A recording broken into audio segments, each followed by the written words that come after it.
Here's a great question from Jason. I hear this all the time knocking on doors. Is it the position of no on three that I, a taxpaying citizen, is not allowed to freely choose where I buy my electricity? That's for, oh, the no on, please? Yeah, no on three. Well, you can both answer. Yeah. I think it was designed in no on three. He's saying he's a taxpaying citizen. He should have a choice where he buys his electricity. Well, I'm sorry, Jason, is that correct? Yeah, my point is that what they're saying is that I don't get the opportunity to choose where I can. So, read the question right. So that's what he's asking, no on three. I mean, I'm certainly not in the legislature, so I'll let Assemblyman Brooks even speak to some of that on how that works on that end of it.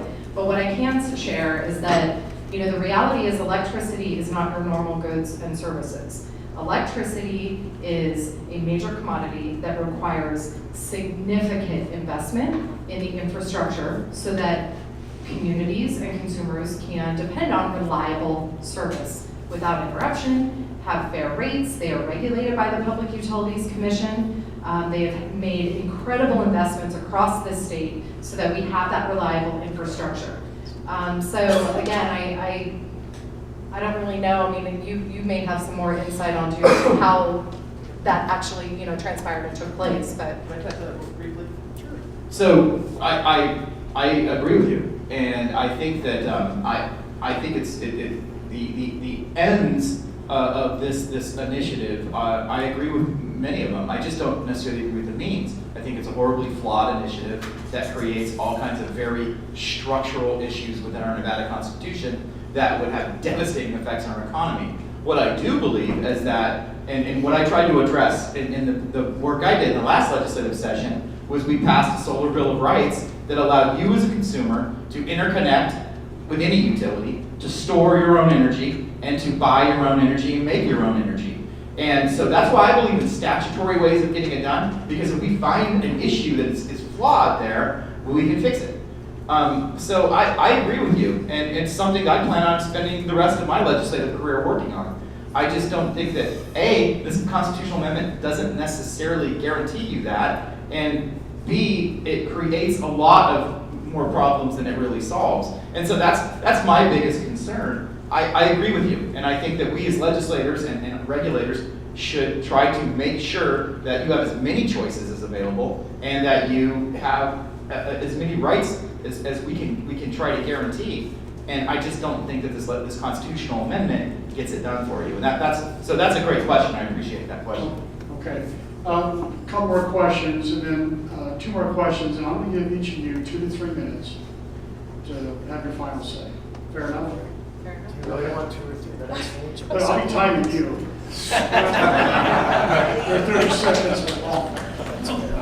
Tony writes, how does, if yes on 3, if it's approved, how does it help major corporations? I answered that. So it helps them the way it helps all of us. Like I said, if you're a big corporation today, you can use 704B. Or if you use 1 megawatt of energy or more, is that correct? Yes. 1 megawatt or more, you can file 704B, you can exit. And a lot of big companies, we see about it every day. It seems like there's a story coming out. So big corporations are getting out anyways, and they'll pay exit fees, and they'll go do their own thing, and they'll have a choice, and they'll lower the rates. If if MGM was willing to spend $80-something million to exit, do you think that they could go back to their shareholders and say, we just threw that money away because we don't like the utility? No, they know that the savings they can realize, they're gonna do that, right? So what's gonna happen is, we don't pass question 3, you're still gonna see this exit, right?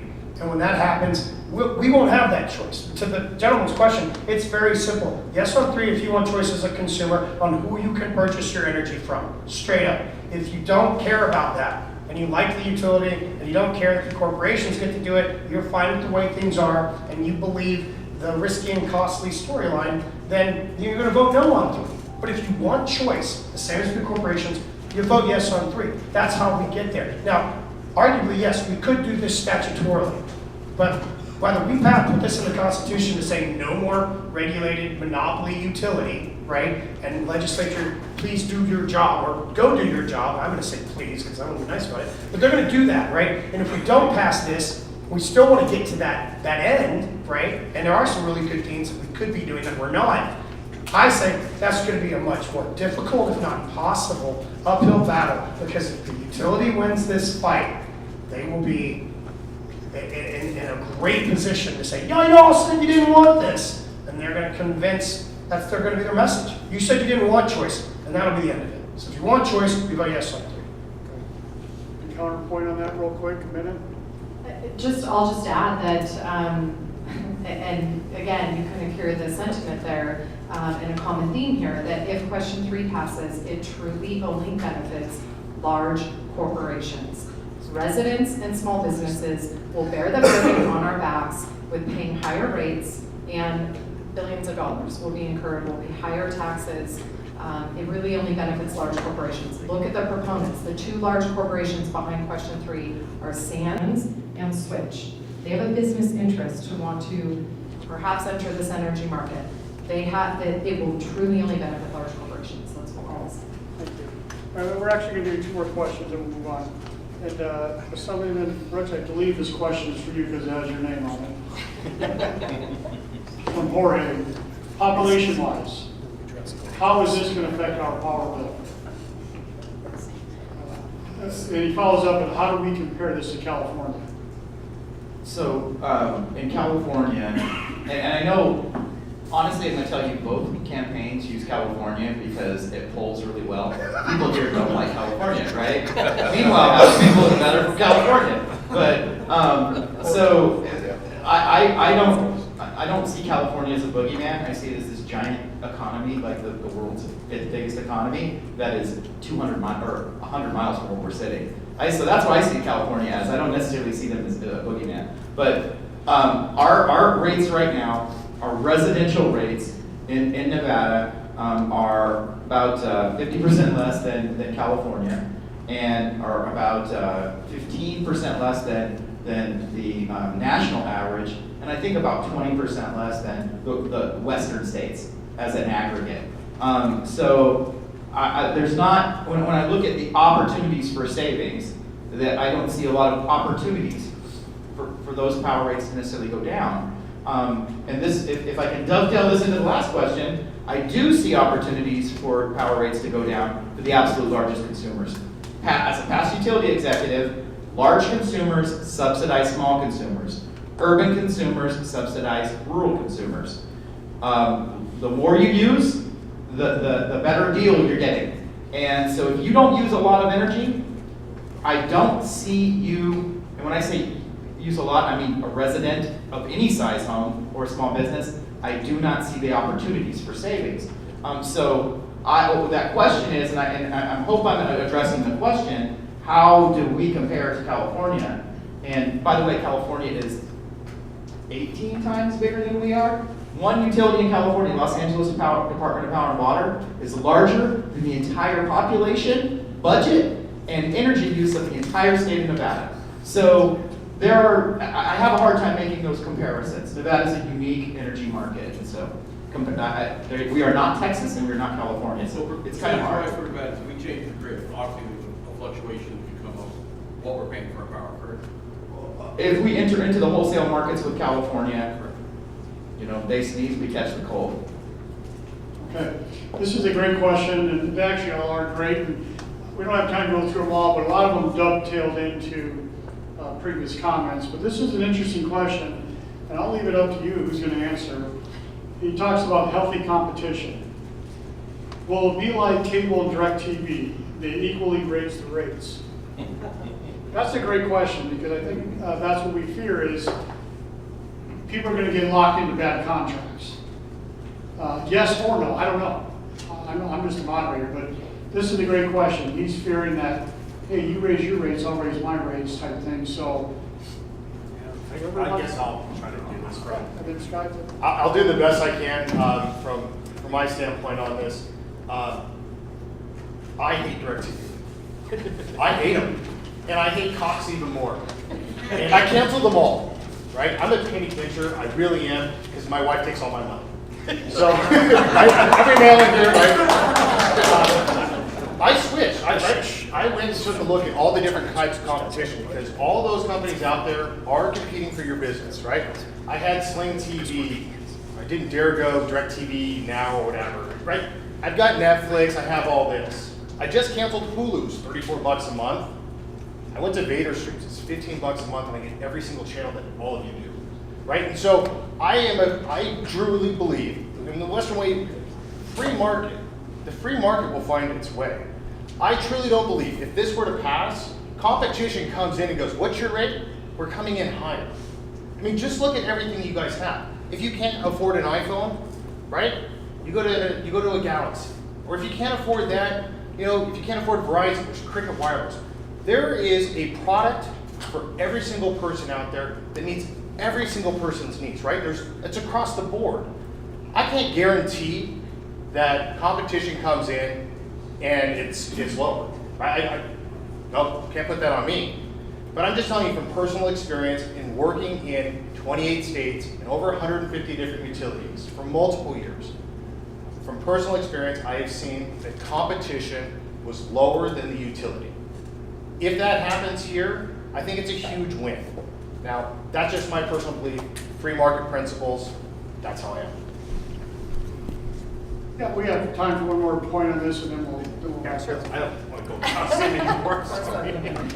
So I just want to share to the part of the question about the contract, and I don't know who in the room asked that, but I referenced the Houston Chronicle. There was actually an article that followed an oil worker, ironically, who was dealing with trying to figure out his rates had gone up with his current provider. He was trying to navigate the system. There were over 200 providers. He was trying to figure out who to go with through I believe Power to Choose is the website Texas uses for their electricity market. And the reality is, these consumers there, he was locked in a contract, and his rates went up about two and a half, almost 3 times what they originally were because his teaser rate expired. It cost him $400 to exit his contract. So again, I really caution you guys, is it really choice if these contracts are imposed on you, number one, by these electricity providers that have in almost all these deregulated markets, these are the practices they impose on consumers. But number two, is that really choice if you're having to pay $400 just to switch to a different provider? I don't think so. It's just too risky, and that's why we're opposing it. And again, you know, we have seen in the other states that rates in fact have gone up, and would just not be good for Nevada. So I wish the reporter would have called my sister and was able to call the server and say, oh, yeah, we'll work with you. You're not going to pay 13 cents a kilowatt hour, you're going to pay 9 when she let her contract expire. There's very bad stories, plenty of good stories. If things are so bad in Texas, we're at the public, where are the pitchforks and torches and saying, get rid of choice. We hate choice. Go back to the way things used to be. That isn't happening. You're not seeing that. So we can talk about Houston Chronicle, the Miami Herald, or any newspaper across the country. You can read the Review Journal, the NV You're going to hear various stories, lots of anecdotal evidence. But we know this as a principle of economics, the competition almost always leads to lower prices. And in this case, you get better customer choice. Because look, we're not Texas, as Mr. Brooks said, we're not California. We're not that big. I can't imagine a market that would have that many companies and providers competing over 2.3 million people, right? Because remember, the casinos, they're already out. They're leaving now under current law. I really take offense to every time I say today's current structure and how you buy utility, how you buy energy currently benefits corporations today in a way that it doesn't benefit us. When we pass question 3, you now have the same choices. That's exactly what we're trying to do here, right? So again, competition ultimately should, and in almost every case does, lead to lower prices, better service. You don't like these guys? Go with these guys. And by the way, all these consumer concerns about how we don't want to screw all of you over, right? We can put all this into statute and develop the regulations and say, we don't like these practices in other states, so let's do it this way. Let's do it the Nevada way. That's what I think we end up with. Okay. You got the mic in your hand? You got up to 2 minutes to say your piece. I honestly feel like I've said my piece and my voice hurts. I just want to say thank you, Rich, for having us. Thank you all for being here and taking time out of your days to listen about a complex issue. We love when you hand us microphones and we get to talk to you. But I love the Q&A format. I honestly do very much respect the people I'm up here with. And I know that we all want to see Nevada do what's best for all of us. And that, I think that's really, at the end of the day, if you don't think that having a choice as a consumer about where you get your electricity is that important to you, then you won't vote yes on 3. And that's okay, I'm not going to convince you otherwise. If you like the utility, right, and you really are happy with the way things are with your current utility, then you'll vote no. I think that's where things stand. For those of you who are still truly undecided, I think it just comes down to, what do you believe? What, in your own research, right, looking at all these markets across the country, what's working, what's not? Citizen legislature, this thing passes, we can inform and will inform that process. But again, every time Tracy or anybody on her side says, this only benefits big corporations, 704B is the regulation. 704B is what allows presently companies like Switch and MGM to exit. Sands hasn't exited. So they will, I'm certain they will, but you have to ask them specifically what that plan looks like and when. But big companies have already exited and they'll continue to exit. Big corporations already have energy choice in Nevada today. This question 3 is about whether you and small businesses and all of us who are big corporations, whether we get that choice too. Thank you. Tracy, 2 minutes.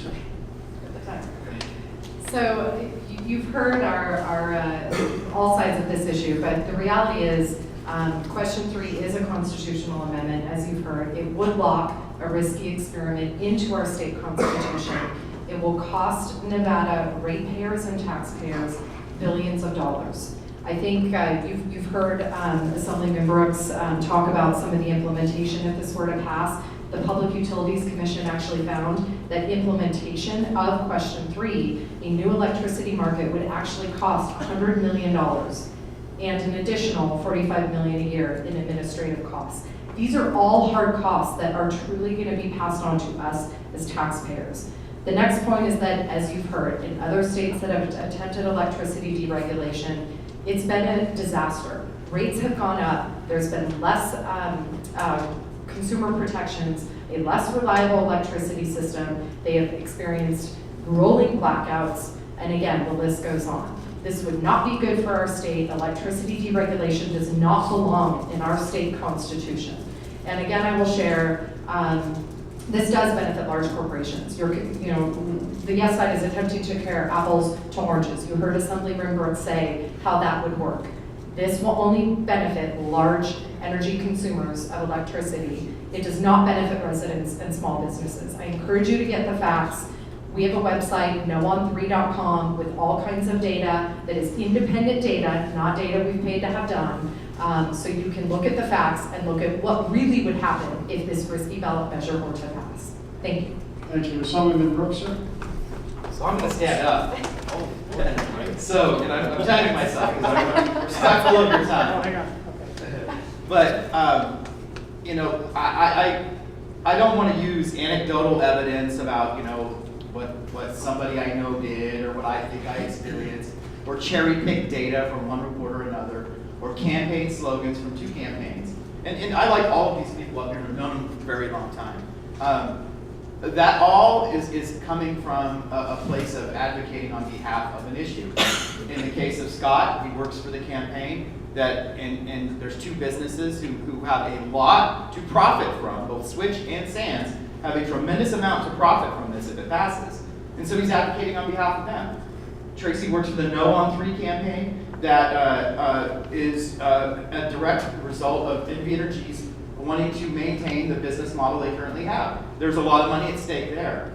I work for the people of Nevada as an elected official who has been in this industry my entire life and is looking at the entirety of evidence from all the different states, from both campaigns, our points of view, from all the stakeholders involved, from testimony at the legislature, and trying to put it together into something that protects the people of Nevada. That's why AARP, that's why every chamber, that's why the environmental organizations in the state of Nevada, organized labor, all of the Mining Association, the Farm Bureau, all of these organizations have done the same thing I'm doing. They are objective third parties that are looking out for their constituencies, you guys. And they all have come up with something, the same opinion, and that this is bad to put it in our Constitution.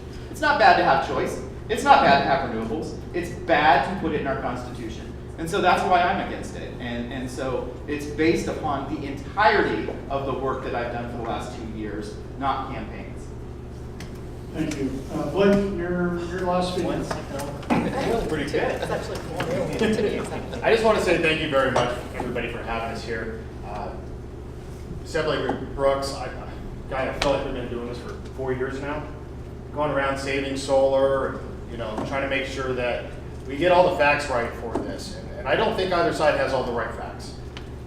I can tell you, having spoken with so many people throughout so many different states, spoken with Switch on why they do support this. They have the right. They just want to make sure that their employees have the right. Right? They've had no rolling blackouts. None. None of the casinos have had any blackouts. They do have lower electricity.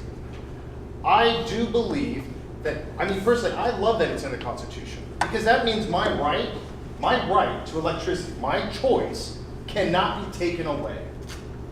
It's as simple as that. If you believe in choice, vote yes. If you believe in no choice and you like your current situation, vote no. But either way, get up and fight for more renewable energy. Either way this goes, we need everybody's support to make sure that MV Energy follows through and does the 6 huge plans. We need to make sure that we follow through and they don't raise our bills. If this goes through, we need to make sure that renewable energy is a huge portion of that open energy market. That is the way that Nevada becomes a leader in renewable energy. And as Scott said, energy, just energy in the US. So I just want to thank everybody for their time tonight. Thank you.